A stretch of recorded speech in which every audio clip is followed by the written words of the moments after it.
Colombia में एक चमत्कार देखने को मिला है, जहां एक प्लेन हादसे के बाद जंगल में लापता हो चुके 4 बच्चों को 40 दिन बाद जिंदा बरामद किया गया।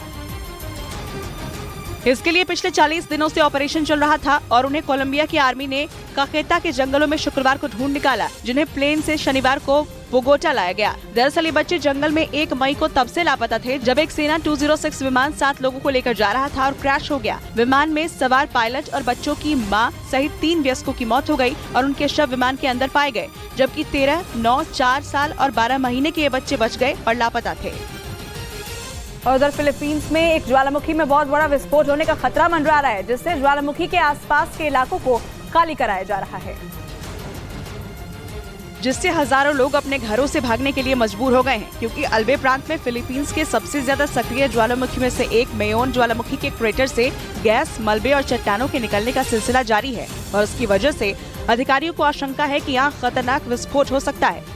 इसलिए ज्वालामुखी के क्रेटर के 6 किलोमीटर के दायरे में 6000 से ज्यादा ग्रामीणों को निकालकर सुरक्षित जगहों पर पहुंचाया गया, जबकि दावा किया जा रहा है कि अभी डेंजर जोन से हजारों को निकालना बाकी है।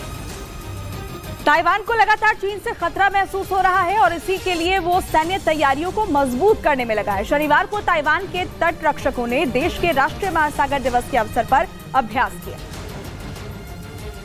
अलग अलग जगहों पर हुए इन अभ्यासों में एक काओशुंग के दक्षिणी शहर में हुआ, जहां समुद्र और हवा के रास्ते होने वाले हमलों को नाकाम करने की कोशिश की गई। इस मौके पर ताइवान की राष्ट्रपति साई इंग वेन ने कहा कि बदलते माहौल में हमें अपने तटों की रक्षा सुनिश्चित करनी है।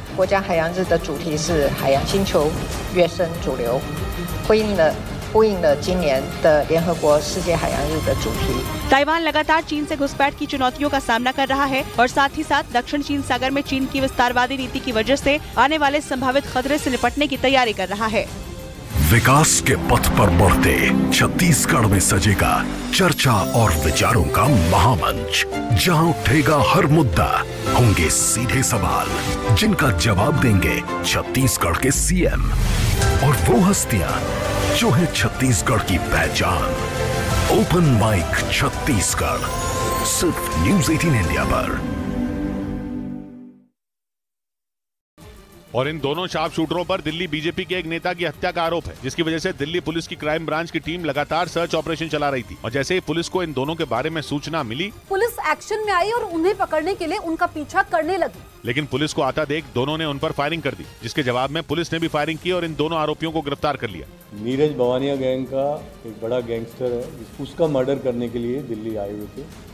पुलिस ने बताया कि इन दोनों शूटरों पर कई केस दर्ज हैं और मुठभेड़ के बाद इनके पास से जिगाना पिस्तौल भी बरामद हुई। वहीं आरोप है कि इन दोनों आरोपियों ने ही अतीक के शूटरों को जिगाना पिस्तौल दी थी, जिससे अतीक अहमद की हत्या हुई थी।